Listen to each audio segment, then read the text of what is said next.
Andito tayo ngayon sa ating munting vineyard mga idol, no? So pakita natin sa inyo yung mga ginawa natin noong nakalipas na 20 days. So 20 days na ngayon, yung mga pinutol natin na mga kuan, yung ating mga vines na mga rootstock na pinutol natin. So ito na yung mga kuan nya, yung kinalalabasan ng ating pinutol nung after 20 days. Ito po ay rootstock na cover. So yung iba, dahil kasi kuha natin, ito yung pinutol natin noong last 20 days. So yung purpose natin dito sana, ito kasi mayroon dugtong, dinugtungan natin siya pero hindi nabuhay. So yung kuha na natin is patuloyin na lang para maghanap naman tayo ng ibang sayon. Yun yung disadvantage ng wala tayong mother plant ng ating bawat variety mga idol, no? Kasi dapat kung meron tayong mga mother plant kahit isang variety, pwede natin siyang dugtungan kaagad dahil available na yung sayon natin dito, kagaya nito. So hindi yan nagtuloy, hindi siya nag-shoot dun sa sayon natin. So kung mayroon tayong available sana na mga sayon, or mayroon tayong halimbawa isang puno bawat variety, is madali tayong makapaglugtong. Kagaya nito, rootstock din, hindi siya nagtuloy, hindi nabuhay yung dugtong natin dito. Ito nag-shoot na yung kanyang mismong nag-buds na yung nag-bud break na yung kanyang mismong main stem o yung kanyang cordon. Ito yung cover na variety. So hintay naman tayo lang makakuha tayo ng ibang variety, at saka ulitin natin dito natin na magdugtong uli.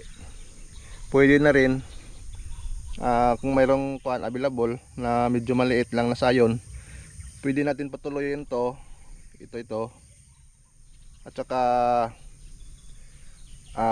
pagdating ng medyo matured na siya, at saka mayroon tayong available na kahit maliit lang, kahit hindi aabutin ng pencil size, pwede natin siyang idugtong dito. Pero kung mayroon tayong available na pencil size, pwede natin dito tayo magdugtong. So yan yung kaibahan ng mga wala tayong sariling main mother plant ng mga hybrid na variety. So kung mayroon ka, mas madali kasi kukuha ka lang doon, at saka in a few minutes lang madugtong mo na kagad. Yung mga in-order kasi natin sa online ng mga sayon or yung mga cuttings ay medyo matagal dumating, kaya nga hindi natin siya kaagad madugtong. So mayroong possibility na mababa yung kuan niya na mabuhay, yung kanyang tawag nito, survival rate.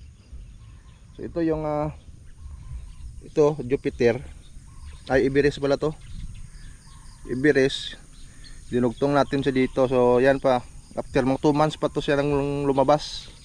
Akala natin hindi na siya mabubuhay, pero kitang kita naman natin yung kanyang talagang shoots kung saan siya naka bud break. So dito sa kanyang sayon. So okay na to. Meron tayong mga jupit ito, Iberis. Ito Iberis din. So maganda yung Iberis dito sa rootstock natin. Maganda din magdala ng sayon tong cover mga idol. So nilagyan natin ng mga plastic cover para dipinsan lang sa ulan. So temporary lang po yan.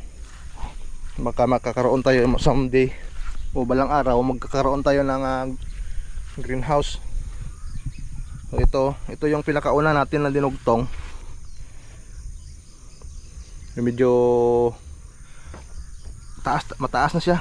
Ito. Kaso lang maraming mga shoot sa baba. Ito ay Iberis.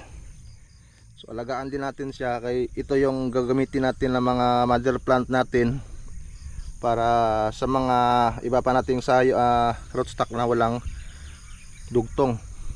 So itong gagawin natin, hayaan na natin siya mag-mature konti. Ito yung sinasabi ko na kapag medyo matured siya, idugtong natin siya doon sa mga rootstock natin kagaya nito. Ito kuan man to, rootstock man to, cover. Yan o. So magkaedad sila. Mansig kaedad sila, no. So pag same na sila ng pwede na silang idugtong, pwede na tanggalin ito. Tanggalin natin to at saka idugtong dito. Dito tayo magdugtong sa dito na shots o dito na stem. Kasi medyo hindi dito hindi pwede dito kasi mas okay dito. Yan. So ito lang ang ating alagaan muna. Yung ating main mother plant natin na Iberis.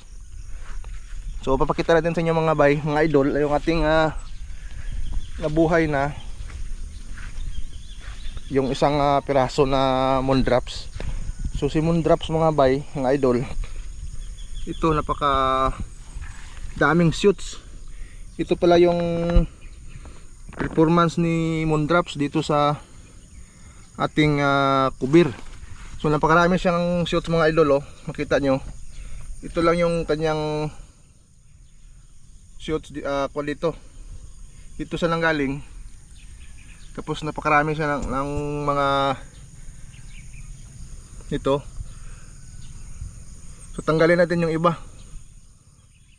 para magtuloy yung ito yung dalawang stem yung patutuloy natin sa taas para mas mabilis siyang lumago. So ito rin gawin natin na mother plant para